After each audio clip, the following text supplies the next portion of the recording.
Welcome to another weekly Market Insight. Joining me this week is Chris, and we have yet another new table. This one's smaller, so we feel a little crammed on this. Hopefully it's going to be Goldilocks. We'll get the next one will be just right. It'll be between the two, but we're still enjoying kind of this feel and being able to sit down and have a table and our computers there to access. So moving into it, inflation risk is still high. I would say this is the biggest risk going forward. And really, if you're wanting to get defensive in your portfolio and go to cash, this is the thing that you should be thinking about to help stop you from doing that, because I think the inflation risk is the main reason why that's probably not a good strategy long term, though the market is certainly volatile. Here we're looking at it, we talked about last week where we had that double top and that we would see some resistance there, but we're hoping to move that through, and if we could get to 4,600 or above, we'd start to feel pretty comfortable about the market at that point. Right. Certainly haven't done that. Right. What was causing us to drop before was a rising rate environment. Rates have been kind of pushing back, and now the big concern in the market is Ukraine. We did mention that 4,200 would be it's good support. A good support. If you do miss that, you are falling a few percentage points below before you start finding some more in technical terms. Right, but each time the price goes lower, it's not easy to look at your portfolio, but then that PE argument becomes easier, right? That it's like, well, the valuations are not at extreme, and as long as earnings are staying steady, we think there's good support underneath that 42. Yes, and so February, it's good riddance to February. It was pretty rough Thursday. We had a pretty steep sell-off, but then a rally. I think it might actually be a record-breaking intraday change from the bottom to the top. And so February could have been a lot worse than what it ended up. I think we said the same thing about last January.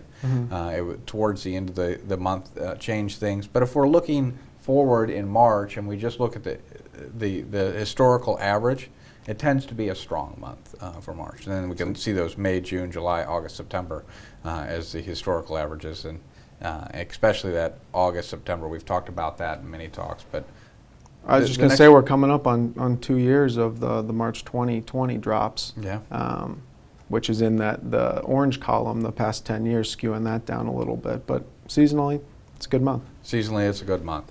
And then we had mentioned last call on the low probability event because the risks were so high of having a hot war where it goes kinetic, and we said that we give it a low risk because the risks are so concerning. Well, throw that out the window, right? That's part of the commenting on this, right? It changes so quickly. It does change so quickly. So that low probability event has now become our base case. And then here's the timeline of just how we've gotten here, going all the way back to 1990. We mentioned how complex it is. And there's actually a great book that I think has been very prescient, War with Russia by Steve Cohen. It's a great book. It'll definitely be a different take on the situation than what we're hearing in kind of the legacy media. And he's often accused as being a little bit of apologetic for Russia. I could see that argument, but he makes some really good points in this, and he foresaw this coming. So he from like a science perspective, if you can predict, right, that means you probably have a decent theory.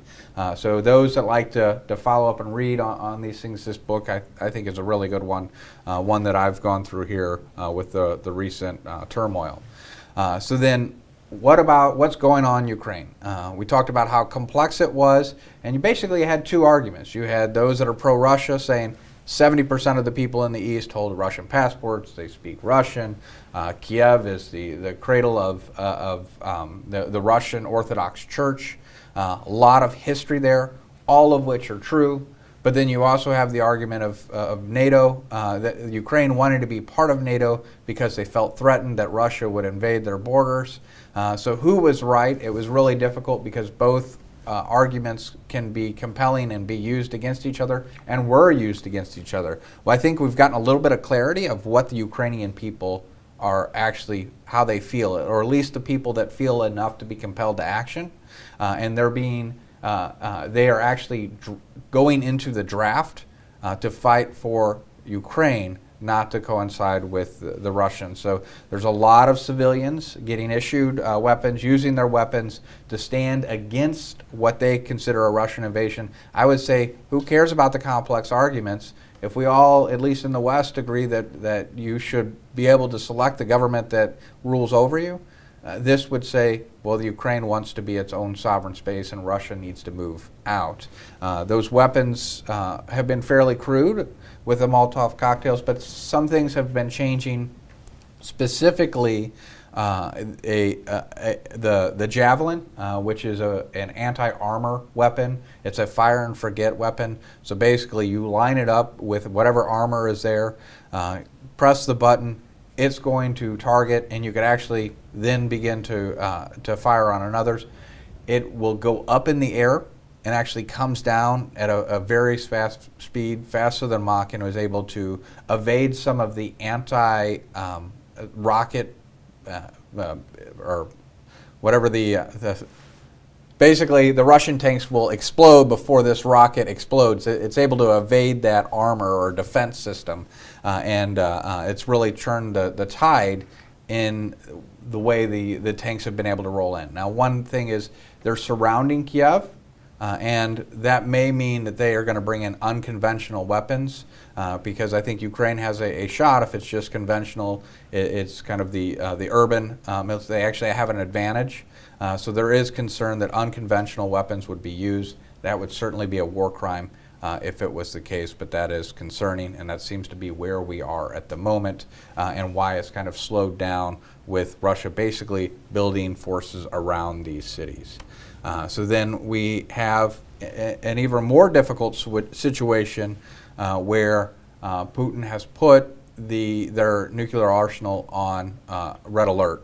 And a lot of it's trying to figure out why. They claim that it is comments out of a UK ambassador. Who knows what really is doing it, but certainly concerning to see it get to this level already. As retaliation to the situation, it's been very selective, very surgical, but Russian banks and many of the other access points to the SWIFT system have been cut off. So this is preventing a lot of trade that can happen. The ruble, which you're going to talk about here in a little bit, has really declined. There's also concern about how Bitcoin could be used to evade it. There's definitely things that were put in place by Russia prior, agreements with India, agreements with China on being able to exchange in their own currencies to try to evade this. But this is currently where we stand at the moment. Pretty fast-moving situation, so maybe there's new headlines that we're not aware of as we're sitting in here. And ruble against the dollar, like you said, is down over 30%. Right. If we look at the indexes or ETFs, we can see that the Russian economy is hardest hit out of this. That means the sanctions. They're always a meat cleaver. You can never be surgical, but they're trying their best. I know the German banks have done a lot of work to try to basically isolate it to people or impact the people that they want to impact most, and try to reduce that collateral damage. And Moscow exchange is still closed. So I'm quoting percentage changes on those. I know there are a couple Russian ETFs. They're down 60% or so. And Russia's direct exposure to companies domiciled in Russia to emerging markets is about 2% of the emerging market index. So emerging markets are struggling a little bit with that exposure as well. And then when we look at just the trade, the effect of sanctions, and really what I'll talk about here in a little bit on a multipolar world with Russia, China being best friends, if we start to look at the sanctions and the impact and look at GDP, what we're looking at here is the EU, China, and the U.S. relative to Russia, and what the trade is. And there is trade between Russia and China, but it's very small. It's actually minuscule compared to EU and the U.S. So you're probably going to get a lot of lip service out of China, but nothing beyond that, because they don't want to trip up these sanctions, because there's a lot of trade that goes between the EU, U.S., and China, a lot more so than China and Russia. Actually, the bigger trading partner between Russia is the Russia and the EU, mainly energy, which we've talked about. I also don't think this idea of these are just natural allies against the U.S. hegemon, where Moscow and Beijing are really going to have this long-term relationship. A lot of tension there. There's a lot of cons, between their relationship, more so than the pros. And just an example, if we go to the eastern side of Ukraine, or Russia, used to saying Ukraine now, Vladivostok, we can see that there's a lot of the tension across the Ukraine border can be replicated here. It's just opposite. Russia's now on the losing side of the population battle. So China claims that this has got a lot of history with China. They have a name for it. It was a small sea village is what the Chinese name is. I can't pronounce it. And this was because of a treaty in the 19th century that Russia was able to annex this and make it really their Pacific port. Well, over time, the population of China has grown and the population on the Russian side has decreased. There's a lot of intermarriage. There's a lot of passports that are Chinese, and then they're claiming history. So we can have the exact same role just flipped against the Russians if we go to the other side of the country. So I don't think there's been tension between them over this city. So I don't think that natural ally is really there. Maybe it's just a shared enemy at the moment. So I don't think that there's going to be this Belt and Road Initiative that really is long-lasting in this relationship between the two.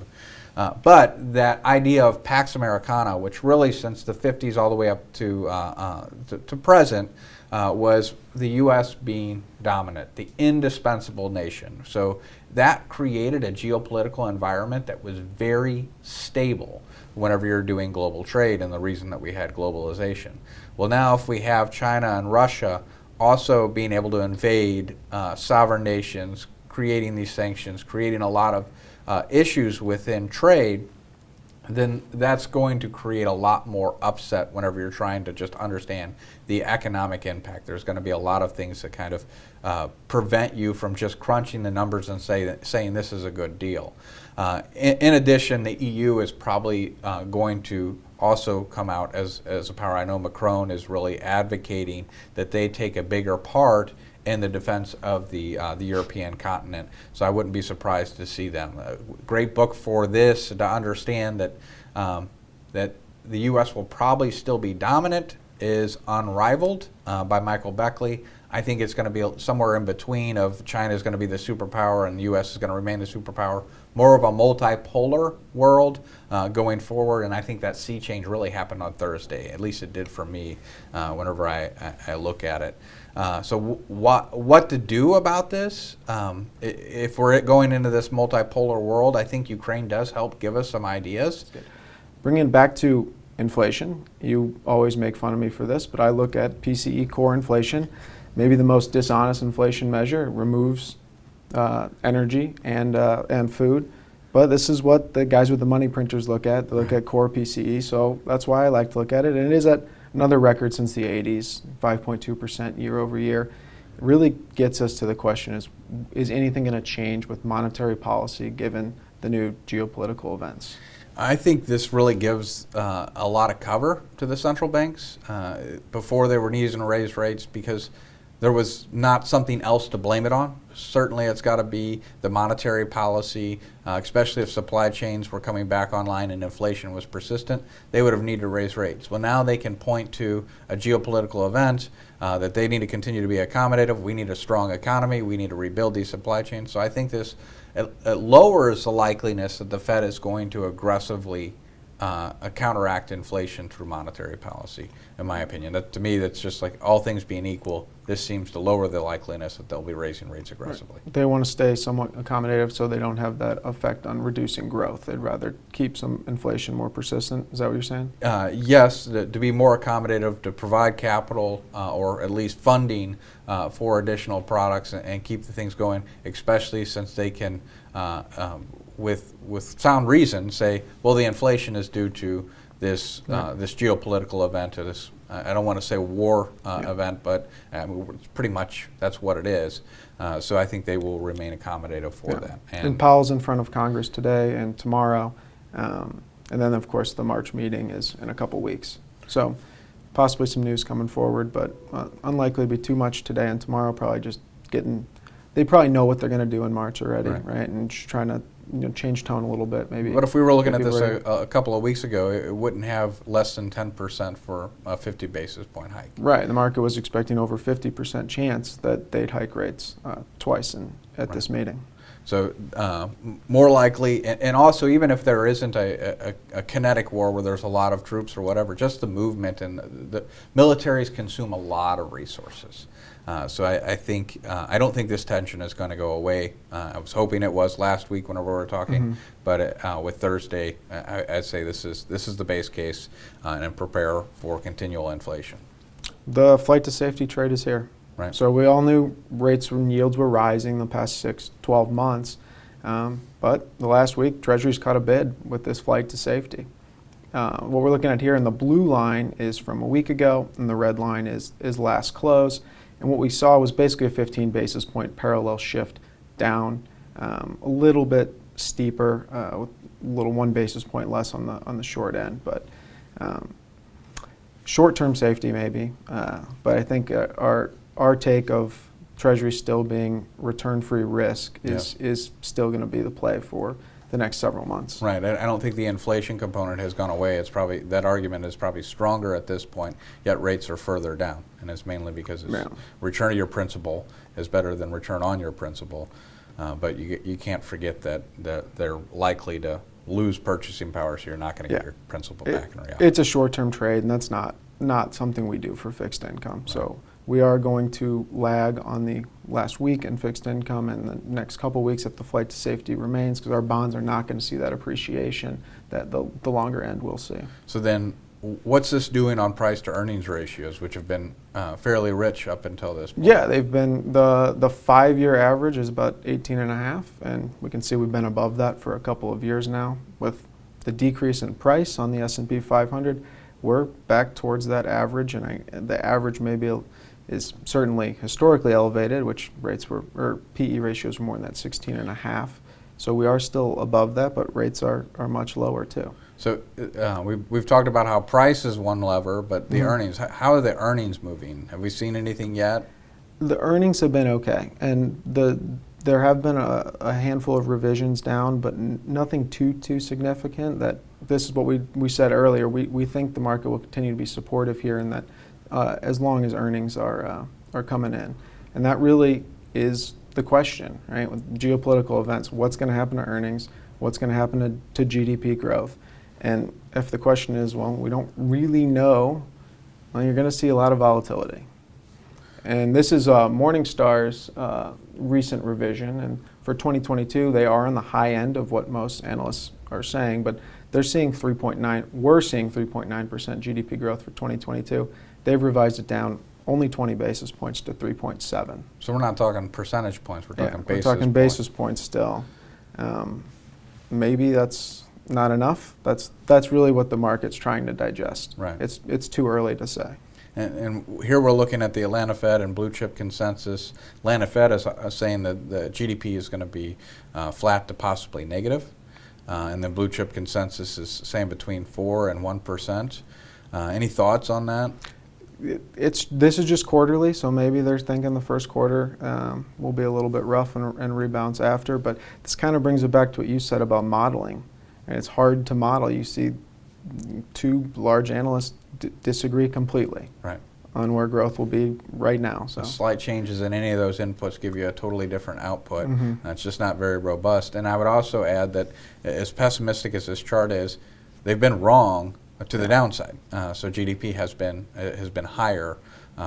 We got a 14%, and then you take the 7% inflation off, so we got 7%. 7% last quarter. So that's well above what they have historically on their forecasts. But this is going to be the constant thing going forward, was what's happening to GDP here. Right. So then that's going to cover our slides. We're going to go ahead and get into performance here. If you haven't already, hit that subscribe button. Like it if you prefer this table over the last table. If you have any questions, please give us a call at the number here on the screen. Reach out to the lead advisor. Hopefully we are talking about something else next week and that you tune in. We will see you then. Thanks and have a good week.